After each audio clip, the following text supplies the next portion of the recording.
Năm 2026 có thể không chỉ là một cuộc bầu cử giữa nhiệm kỳ, mà là thời điểm nước Mỹ đứng trước hai lối rẽ lịch sử.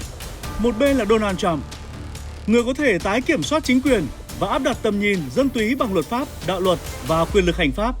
Một bên là Elon Musk, người không cần tranh cử nhưng đang tái định hình chính trường bằng hạ tầng, mạng lưới vệ tinh, AI và thuật toán kiểm soát dư luận. Nếu Trump thắng, chính trị bản năng sẽ thống trị. Nếu Musk thắng, kỹ trị phi truyền thống sẽ nắm quyền định hướng.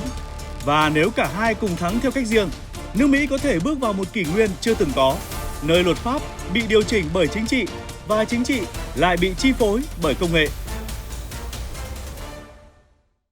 Xin kính chào quý vị và các bạn. Quý vị và các bạn đang theo dõi chương trình tổng hợp thông tin quốc tế nổi bật của chúng tôi. Ngay sau đây là những nội dung chi tiết. Mời quý vị đón xem. Kịch bản 1. Trump thắng, chính trị bản năng lên ngôi. Nếu Trump thắng, luật sẽ thay đổi.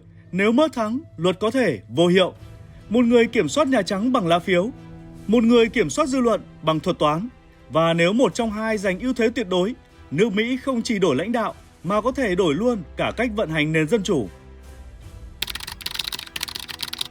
Trump tái xuất và kiểm soát Hạ viện. Tình huống chiến lược. Sau cuộc bầu cử giữa nhiệm kỳ 2026, Donald Trump dù không nhất thiết tái đắc cử tổng thống, vẫn đạt được điều quan trọng hơn, kiểm soát cơ quan lập pháp thông qua liên minh GOP-MAGA. Trump củng cố thế đa số tại Hạ viện, loại bỏ ảnh hưởng từ các nhóm Cộng hòa hình thức Rhino, Republicans in name only, những người từng gây cản trở chiến lược trong nhiệm kỳ trước. Chiến lược diễn ra theo 3 bước. Thay máu nội bộ GOP, Trump và các đồng minh hậu thuẫn cho các ứng cử viên trung thành MAGA tại nhiều bang chiến trường Arizona, Pennsylvania, Georgia, đẩy các nhân vật ôn hòa ra khỏi vòng tranh cử sơ bộ. Kiểm soát lập pháp. Với thế đa số tại Hạ viện, Trump nắm quyền điều phối ngân sách, mở điều tra các cơ quan liên bang bị xem là chống MAGA và kích hoạt các đạo luật gây áp lực với giới công nghệ. Định hình chính sách liên bang. Thay vì chỉ là một cựu tổng thống, Trump tái hiện vai trò tổng chỉ huy dư luận và lập pháp, nơi mọi đạo luật lớn đều phải qua cái gật đầu của MAGA caucus. Ngay cả khi không ngồi ở phòng bầu dục, Trump vẫn có thể tái chiếm đỉnh cao quyền lực, không phải bằng quyền lực hành pháp mà bằng năng lực chi phối cơ chế lập pháp và gây áp lực từ nền tảng dân túy. Trump không cần Nhà Trắng để nắm quyền lực nếu kiểm soát được Hạ viện. Trong bối cảnh nước Mỹ bước vào kỳ bầu cử giữa nhiệm kỳ 2026 với những chia rẽ chính trị sâu sắc, nhiều chuyên gia cảnh báo Donald Trump không cần giành lại phòng bầu dục để tái định hình nước Mỹ. Thay vào đó, ông có thể trở thành một tổng thống ngầm, người điều phối thực tế toàn bộ quá trình lập pháp nếu kiểm soát được Hạ viện Mỹ thông qua liên minh MAGA-GOP. Theo phân tích của The Hill 2025, chiến lược mà Trump đang triển khai tập trung vào việc đưa các ứng viên trung thành với MAGA vào ghế quốc hội tại các bang dao động Arizona, Georgia, Wisconsin, loại bỏ các nhân vật Cộng hòa ôn hòa từng chống lại ông trong nhiệm kỳ 2020-2022 gọi là Rhino, thống lĩnh Hạ viện để gây sức ép về ngân sách, luật giám sát AI, điều tra các công ty công nghệ và cơ quan hành pháp. Politico dẫn lời một quan chức Đảng Cộng hòa giấu tên. Nếu Trump chiếm đa số trong Hạ viện, ông ấy không cần Nhà Trắng, bởi lẽ toàn bộ luật chi tiêu, điều tra liên bang và cả tiến trình luận tội đều bắt đầu từ đây. The New Yorker cũng phân tích rằng Trump đang xây dựng một hệ sinh thái quyền lực không cần lá phiếu tổng thống mà dựa trên mạng lưới đại biểu trung thành, nền tảng truyền thông MAGA và khả năng gây áp lực dư luận từ dưới lên. Về tác động, Quốc hội Mỹ có thể trở thành một chiến tuyến chính trị nơi các dự luật AI, ngân sách quốc phòng và luật kiểm duyệt nền tảng bị kéo theo xu hướng MAGA. Các cơ quan liên bang đối mặt với các đợt điều tra và cắt giảm nếu bị xem là thiên tả hoặc thân công nghệ lớn. Chính quyền tổng thống, nếu do Đảng Dân Chủ nắm giữ, rơi vào trạng thái bị kiềm tỏa. Như vậy, Trump không cần ngồi vào ghế tổng thống để tác động đến nước Mỹ. Ông đang tái định nghĩa quyền lực hậu dân cử, không thông qua con đường hành pháp mà bằng năng lực kiểm soát cơ chế lập pháp, tận dụng cơn sóng dân túy và xây dựng một hệ thống truyền thông, đại biểu, dư luận mang dấu ấn cá nhân. Thiết lập trật tự dữ liệu mới, AI và kiểm soát thuật toán. Bạn nghĩ điều đầu tiên khi Trump chiến thắng và ông sẽ làm là gì? Ngay sau khi giành lại quyền kiểm soát chính quyền hoặc Hạ viện trong kịch bản 2026, chính quyền Donald Trump có khả năng khởi động một chiến dịch lập pháp quy mô lớn nhằm tái định hình trật tự công nghệ quốc gia với mục tiêu rõ ràng, đưa trí tuệ nhân tạo AI và nền tảng dữ liệu lớn vào khuôn khổ giám sát chính phủ. Theo Politico và Reuters, điểm nhấn chính là đạo luật an ninh thuật toán quốc gia National Algorithmic Security Act, một đạo luật được trình lên Quốc hội chỉ vài tuần sau khi Trump tuyên bố AI đang bị dùng như vũ khí thao túng cử tri trẻ. Luật này đặt ra 3 yêu cầu chính: bắt buộc mọi nền tảng AI hoặc mạng xã hội có trên 10 triệu người dùng phải cung cấp mô hình thuật toán cho một hội đồng giám sát liên bang đặc biệt. Các công cụ AI có khả năng phân tích hành vi chính trị hoặc định hướng truyền thông bao gồm XAI, Cloud AI, Meta AI sẽ phải trải qua quá trình đánh giá rủi ro ảnh hưởng xã hội. Buộc tách biệt dữ liệu công tư, đồng thời cấm bất kỳ mô hình AI nào sử dụng dữ liệu dân sự cho các hoạt động phi chính danh, ví dụ như hỗ trợ chiến dịch tranh cử mà không đăng ký kiểm soát. Động thái này được nhiều chuyên gia đánh giá là cú đòn trực diện nhắm vào Elon Musk, người đang sở hữu cả XAI, Starlink, Twitter, X và Neuralink, với hệ sinh thái dữ liệu bao phủ từ nền tảng xã hội đến hạ tầng quân sự. Theo The New York Times, nếu luật này được thực thi đầy đủ, XAI, hệ thống trí tuệ nhân tạo do Musk phát triển, có thể bị buộc phải chia tách hoặc rút khỏi các hoạt động học máy liên quan đến hành vi cử tri và chính sách công. Điều này được nhận định là có khả năng làm suy yếu nghiêm trọng quyền lực mềm công nghệ mà Musk đang sử dụng để định hình dư luận thông qua gợi ý nội dung. Tối ưu thuật toán cá nhân hóa và phân tích xu hướng xã hội, Bloomberg và FT dẫn lời nhiều giám đốc điều hành các công ty công nghệ lớn như Google, Meta và OpenAI cho rằng đạo luật có thể mở ra một tiền lệ chính trị hóa AI, đẩy các công ty công nghệ vào thế đối đầu với chính phủ liên bang về quyền kiểm soát mô hình và dữ liệu. Giới luật sư công nghệ cũng đặt câu hỏi về khả năng vi phạm quyền riêng tư thương mại và tự do sáng tạo vốn là trụ cột trong hệ thống đổi mới công nghệ của Mỹ. Nếu AI là dầu mỏ mới của kỷ nguyên số, thì việc Trump dùng luật để kiểm soát AI, nhất là khi các thuật toán bị nghi ngờ thao túng hành vi cử tri, là một nỗ lực định hình lại toàn bộ hệ thống quyền lực thời đại số. Nhưng đây cũng là lằn ranh mong manh giữa kiểm soát dân chủ và can thiệp quá sâu vào quyền lực kỹ thuật. Câu hỏi đặt ra, liệu việc luật hóa thuật toán có thực sự bảo vệ nền dân chủ hay sẽ tạo ra một chế độ kiểm duyệt ẩn danh ngay trong lõi dữ liệu của xã hội? Điều chỉnh các hợp đồng quốc phòng, siết SpaceX. Sau khi gia tăng căng thẳng giữa Elon Musk và Nhà Trắng, chính quyền Trump đã tiến hành các bước đi cụ thể nhằm điều chỉnh quyền lực kinh tế và công nghệ xoay quanh hệ sinh thái của SpaceX. Công ty hiện đang nắm vai trò chủ đạo trong hạ tầng không gian chiến lược của Mỹ và các đồng minh. Theo tiết lộ của Reuters, WSJ và Politico, một loạt hợp đồng quốc phòng có yếu tố chiến lược cao giữa SpaceX và Lầu Năm Góc đã được đưa vào diện rà soát ưu tiên dưới chỉ đạo hành pháp. Cụ thể, Bộ Quốc phòng Mỹ thông báo tái phân bổ ưu tiên triển khai các chương trình sau đây sang Blue Origin, công ty không do Musk kiểm soát. Starshield, mạng lưới vệ tinh mã hóa chuyên biệt dùng để bảo mật luồng thông tin chiến thuật giữa các đơn vị chiến trường, đặc biệt tại Đông Âu và Biển Đông. Emergency Orbital Deployment, hệ thống phóng khẩn cấp, vệ tinh do thám và viễn thông quân sự vốn được SpaceX vận hành với thời gian phản ứng dưới 12 giờ. Quyết định này, theo phân tích của giới chuyên gia, được cho là mang tính vừa kinh tế vừa chính trị nhằm tạo ra đối trọng trong ngành không gian, đồng thời gửi thông điệp răn đe đến Musk sau khi ông từ chối hợp tác trong các lĩnh vực nhạy cảm như thuật toán AI và hạ tầng truyền thông quốc gia. Tuy nhiên, tờ The Wall Street và Vox dẫn lời nhiều chuyên gia cảnh báo rằng việc chuyển giao sang Blue Origin có thể gây gián đoạn tạm thời năng lực thông tin tác chiến của NATO và Ukraine, đặc biệt tại các vùng giao tranh có tính chất quyết định như Donbass và Zaporizhia.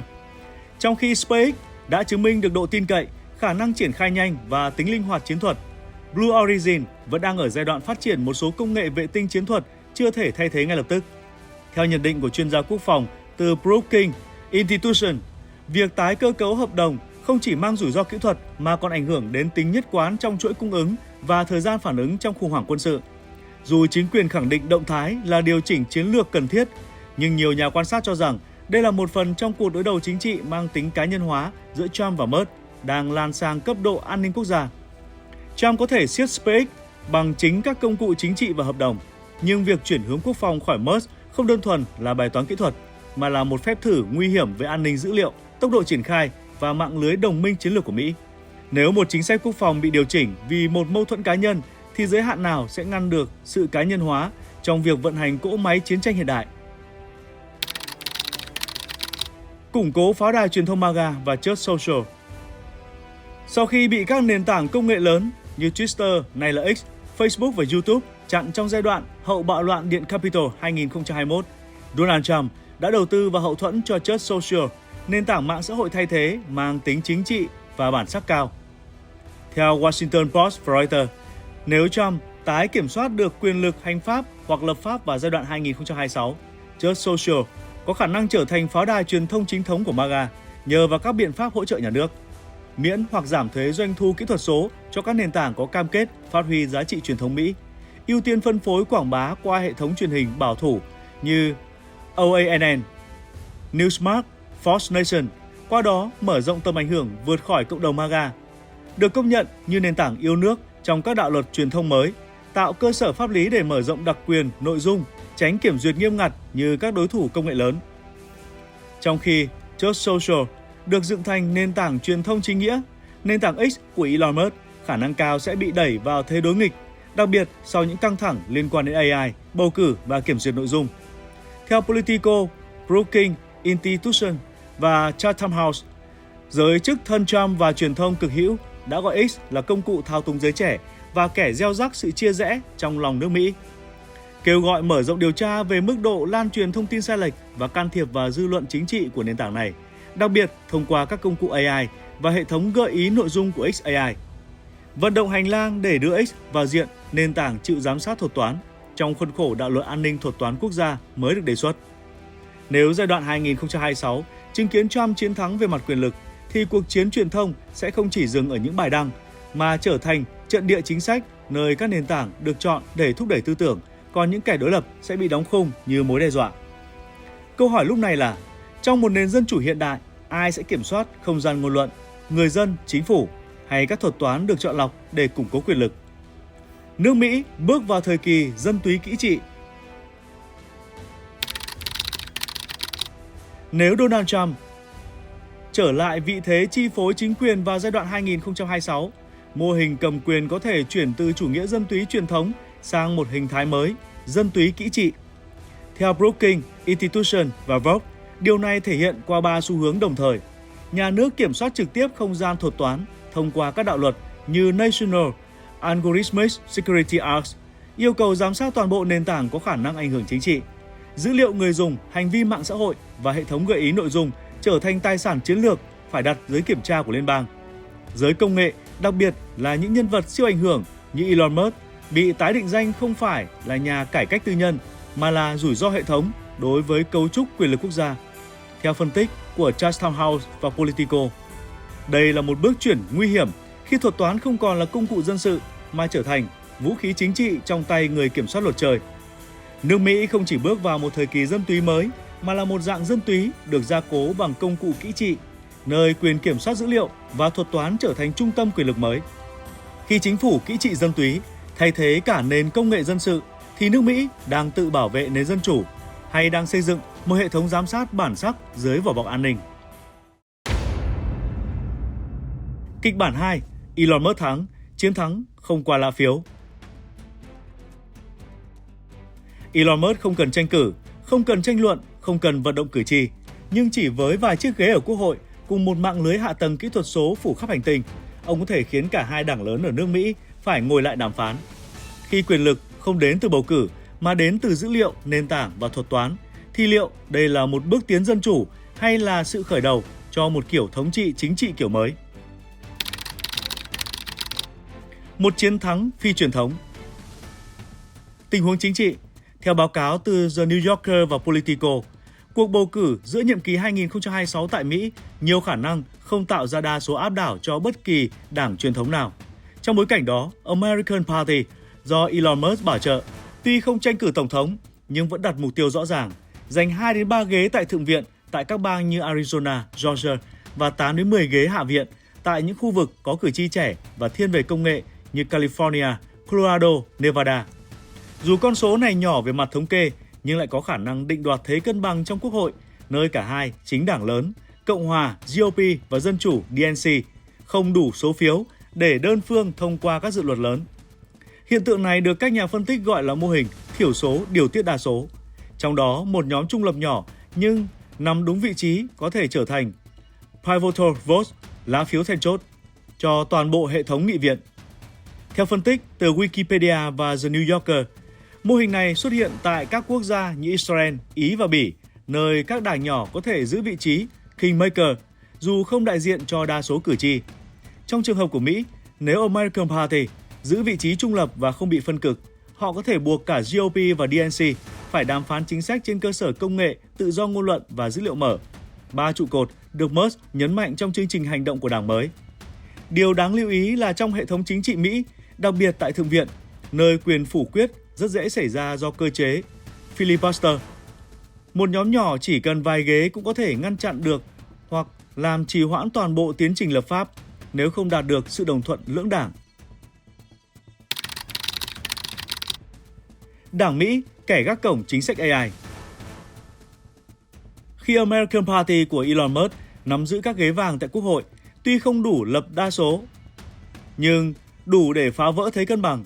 Mọi dự luật liên quan đến trí tuệ nhân tạo AI, quản trị dữ liệu cá nhân hay điều phối nội dung mạng xã hội đều không thể được thông qua nếu thiếu sự đồng thuận của phe này. Theo phân tích của Vox, Quốc hội Mỹ hiện chia rẽ sâu sắc. Đảng Cộng hòa đòi tự do tuyệt đối trên mạng, trong khi Đảng Dân Chủ yêu cầu kiểm soát gắt gao các thuật toán lan truyền tin giả và phát ngôn thù ghét. Trong thế giằng co đó, American Party trở thành trục trung lập công nghệ, bắt buộc cả hai phe phải ngồi lại, thương lượng để tìm ra điểm cân bằng. Nếu như vậy thì không còn là mục tiêu điều tra như dưới thời Trump, XAI, nền tảng AI do Musk sáng lập, giờ đây được cả hai đảng mời làm đối tác tư vấn chính sách. Theo Politico, XAI được Ủy ban Công nghệ và Ủy ban Đạo đức Quốc hội mời tham gia vào các phiên điều trần kín liên quan đến luật định hướng truyền thông số, Digital Exposure Transparency Act, đạo luật an ninh dữ liệu nhạy cảm, Sensitive Data Security Bill, dự luật kiểm soát AI nội địa liên bang. Thay vì kiểm duyệt nội dung, Musk và các cố vấn của American Party đề xuất một hướng đi mới là kiểm soát ở tầng thuật toán và nền tảng kỹ thuật, thay vì xóa nội dung hay hạn chế người dùng. Điều này được một số nghị sĩ Đảng Cộng hòa ủng hộ vì tránh can thiệp quá sâu vào quyền tự do ngôn luận, nhưng lại khiến nhiều nghị sĩ Dân Chủ lo ngại về tính vô hình của kiểm duyệt AI. Theo giới quan sát tại Brookings Institution và The New Yorker, vai trò kẻ gác cổng này biến Đảng Mỹ thành một thế lực thiểu số phủ quyết, một mô hình từng thấy ở châu Âu, Israel, Ý, Bỉ, nhưng mới xuất hiện lần đầu tại Mỹ trong thế kỷ 21. Mặc dù không có tổng thống, không có bộ máy tổ chức truyền thống, American Party nắm quyền lực ở đúng điểm rơi, nơi các chính sách tương lai của quốc gia phải đi qua cánh cổng công nghệ mà họ giữ khóa. Như vậy, Elon Musk không cần giành phiếu bầu, ông chỉ cần giành quyền thiết kế thuật toán.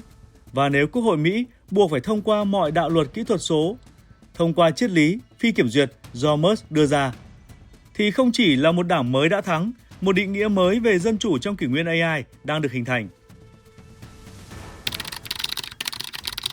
Hạ tầng công nghệ trở thành lực lượng chính trị.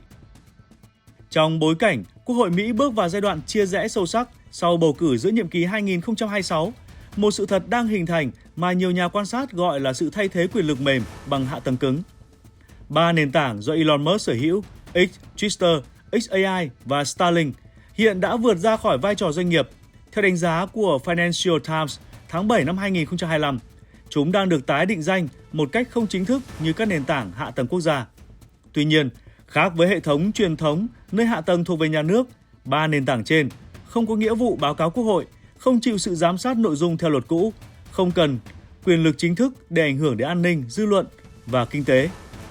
Theo chuyên gia chính sách công tại Brookings Institution, đây là lần đầu tiên trong lịch sử hiện đại mà một cá nhân tư nhân không thông qua bầu cử lại kiểm soát những hạ tầng có ảnh hưởng toàn cầu như Internet chiến trường, nền tảng dư luận và công cụ phân tích hành vi cử tri. Điều này làm dấy lên lo ngại tương tự như trong thời kỳ Standard Oil hoặc AT&T từng bị phân tách vì ảnh hưởng vượt kiểm soát, nhưng với sự khác biệt rõ rệt. Standard Oil kiểm soát năng lượng, còn Musk kiểm soát dữ liệu và thuật toán. Quyền lực trước đây đến từ tài nguyên hữu hình, hiện nay đến từ kỹ thuật số, mạng lưới và tương tác phi vật thể. Theo The New Yorker và chuyên gia luật hiến pháp Cass Sunstein, Đại học Harvard, mô hình này làm đảo lộn giả định cốt lõi của nền dân chủ Mỹ, quyền lực chính trị đến từ lá phiếu.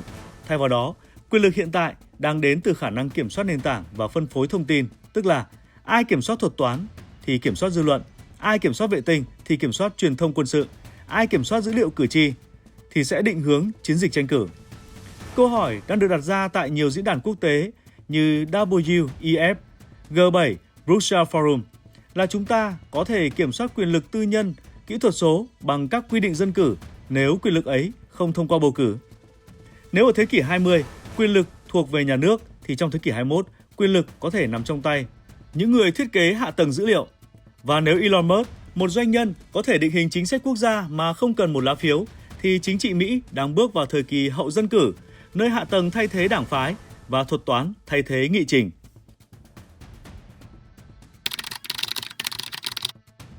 Phá vỡ mô hình hai đảng, cấu trúc dân chủ bị kiểm tra. Kể từ năm 1854, thời điểm Đảng Cộng hòa ra đời và chấm dứt kỷ nguyên thống trị của Đảng Whig, nước Mỹ đã vận hành theo một mô hình dân chủ lưỡng đảng ổn định, dù có những lần xuất hiện ứng viên bên thứ ba như Ross Perot 1992, Ralph Nader 2000 hay gần đây là Andrew Yang Forward Party. Tuy nhiên, chưa có lực lượng nào thực sự xuyên thủng hệ thống quyền lực cốt lõi tại Quốc hội. Lần này, theo đánh giá của Brookings Institution và Vogue, American Party do Elon Musk hậu thuẫn có thể là ngoại lệ, không vì số lượng ghế chiếm đa số mà bởi khả năng định hình, định chế thông qua.